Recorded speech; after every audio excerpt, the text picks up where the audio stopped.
I've devoted a massive portion of my life to comedy, watching it, reading it, watching documentaries about it, reading books about it, listening to podcasts about it, writing it, performing it, rewriting it, watching other people do it live, taking photos of people doing it, helping other people write it during joke workshops, daydreaming about it, thinking about it in the shower, out on walks. Should I have done something else with my life? Should I be doing something else right now with my life other than making a video about comedy? Aren't there larger problems to be solved? The trouble is, you don't really get to pick what you're drawn to, or what you're good at. I've tried to be different. It's very painful. It's very painful to try to be someone you aren't. You don't get to pick who you are, right? You have a nature to you. You can make adjustments, right? But there are certain fundamentals about you that can only bend so far. And I don't know, in a way it does seem terribly selfish, narcissistic. That's the part of me I can't bend. The idea of forcing people to listen to you with a microphone.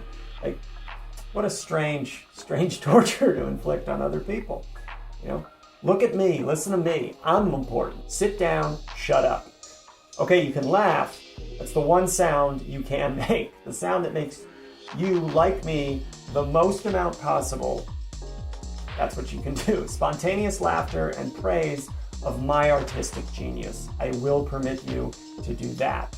Clap if you would like. That would also be acceptable here in my realm. Ridiculous. Why do I enjoy comedy so much? I'm much more comfortable with shame than other people seem to be. I don't get embarrassed easily. Look at me making this video right now about this obscure topic.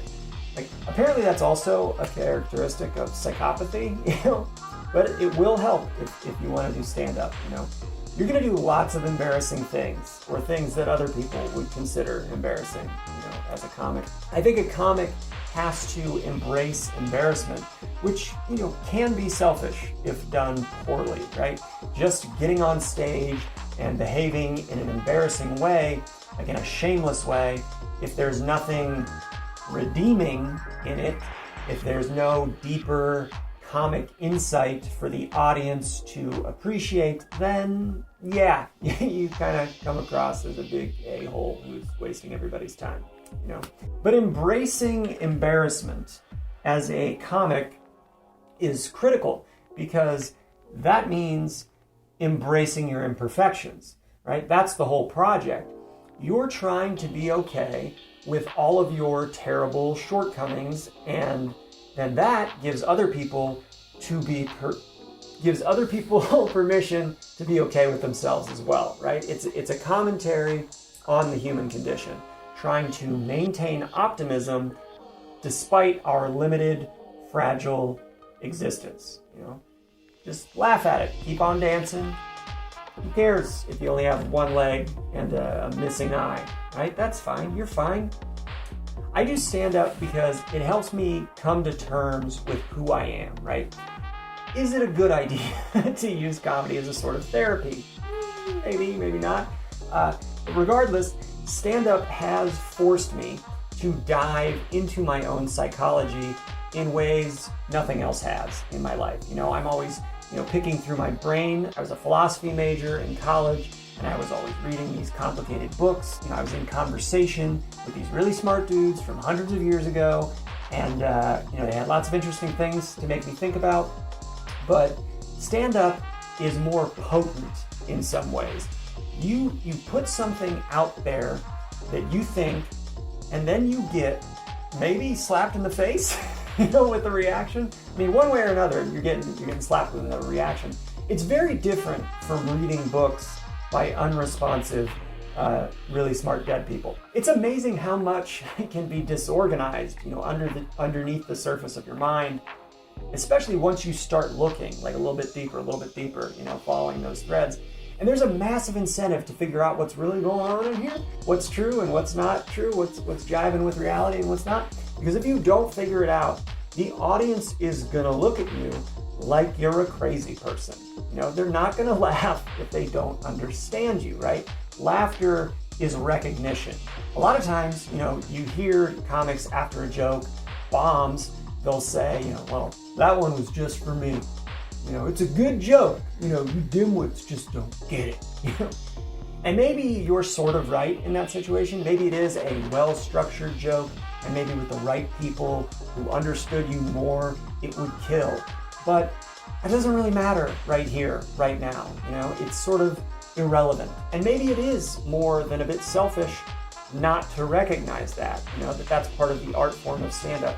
Are you a comic, or are you a person who gets up on stage and gloats at people about how great you are? Comedy is ultimately a dialogue. It's not a monologue. That's what's so interesting about it, even though it's just one person up there. There's sort of strict limits on the two-way communication that happens, the form that it takes, but it is two-way communication. Comedians need the audience for feedback. It's critical for us to understand our material on a deeper level. Like, you can never really master what you're trying to get at without that connection to other people, right? The audience is necessary to understand yourself and understand your own material. Like, I definitely used to get on stage like I was trying to prove something to people, like I was trying to win the prize of laughter. That's a terrible way to do comedy, I gotta tell you. That's a bad way to approach it. I think I did that initially because I came from this sort of academic, philosophical background where, you wrote essays to try to win an argument. And I've since learned that's actually a terrible way to debate. The goal should never be to win, right? That's and that sounds weird, but it shouldn't be. Like, that's one of the things that's gone terribly wrong in our political culture. Like, the goal should be increased understanding and competence in dealing with difficult issues. Who cares? Who cares who wins? This is me getting mad about this. But that's all ego. What works? That's what matters. What works? And I think that's true in comedy as well. Like, there's this idea of killing on stage. Killing in comedy, it implies taking from the audience. I killed you. I got your laughs. You couldn't help it. You tried to cover your mouth, but your laughs came out anyway, and now they're mine. All mine. It's silly. That's not the best way to do it. That's not the best way to do anything.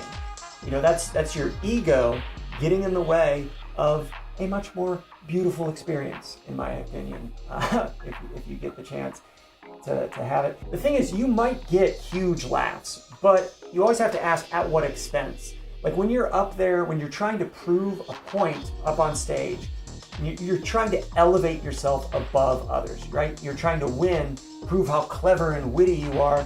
That's fine, whatever. But it is ultimately selfish, Like, what are you leaving the audience with?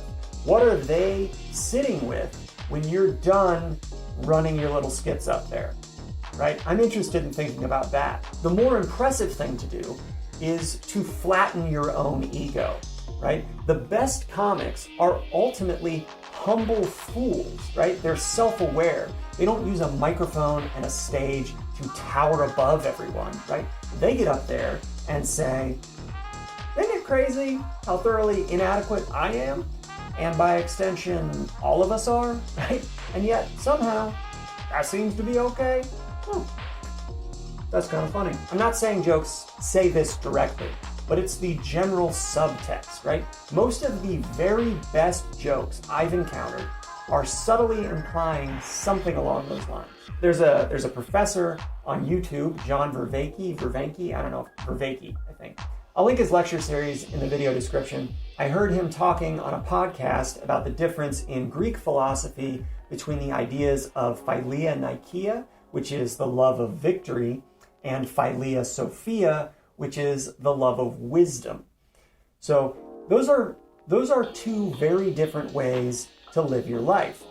He talked about watching two fighters in combat.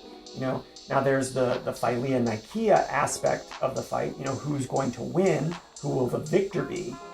But there's also something else going on in the fight. There's the process of the fight itself. There's the dance that the fighters are in with each other, right? That's a different kind of excellence and beauty that can be appreciated. No one wants to see a fight in which one fighter immediately defeats the other, right? You want to see each participant push the other to see their limits, right? You want them to push each other to their limits. You want to see them compete at the highest level. You want a close match. And the fighters want that too, They both want to win, but they also want an optimal challenge. That's what we all live for, right? To perform at the peak of our capacities. Everyone finds that thrilling, doing something we're very good at. We love that, but we can only reach peak performance if someone else is pushing us, right? The goal should be that peak performance more so than winning.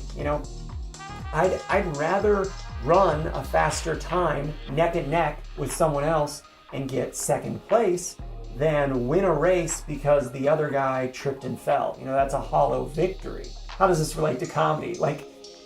It is weird, the current relationship between comedians and audiences. It's so strange how much political and cultural unrest has sort of bled over into comedy. It's very, very interesting to me. Genres of drama, tragedy, comedy are getting melded together, both in stand-up and in television and film. And I don't think those things are completely unrelated because people are somewhat dissatisfied with comedy as an art form, as a way of processing things. But ultimately, I think all of that is very cool and very good, because it's a challenge. You can't just go up on stage and mouth off your selfish little thoughts in some hacky stock form and expect to be showered in laughs. That's the ego-driven philia approach. You have to respond to the challenge from audiences. They're harder to make laugh. Everyone's kind of walking on eggshells these days. Everyone's mad. We're all angry and upset about 10 million things. Plenty of those things are legitimate things to be upset about. But I don't think the solution is to stop laughing. That's a really bad idea. Terrible idea. Don't stop. Don't give up on humor. Genuine laughter is wonderful. People need it. Physiologically, we need it. But comedians have to find the genuine laughs in a shifting culture. That's always the challenge. How do I dance right along with the audience, move as they move, still do something that is authentically me within this art form without it being all about me all the time, right? Philia Sophia, where is the wisdom here? So yeah, there's always, the temptation to be selfish in comedy, to use it as an ego boost, to elevate yourself and make yourself feel more important than you are. But it doesn't have to be that. It can, in fact, I think, push you to be a better version of yourself. Also, I should say I've spent much more of my time as an audience member at comedy shows and open mics than I have on stage performing. I've listened to far more albums and specials and podcasts than I've ever produced myself. So, taking my turn up there with a microphone, no, it doesn't seem terribly selfish to me. Considering all of the buffoonery from others I've subjected myself to over the years, if you're willing, if you listen to other people in the same way, patiently waiting for your opportunity to make a contribution, it seems to me that stand-up is just another way to communicate. It's a weird form of communication, but it's not inherently selfish. Of course, this could all just be very elaborate self-delusion on my part.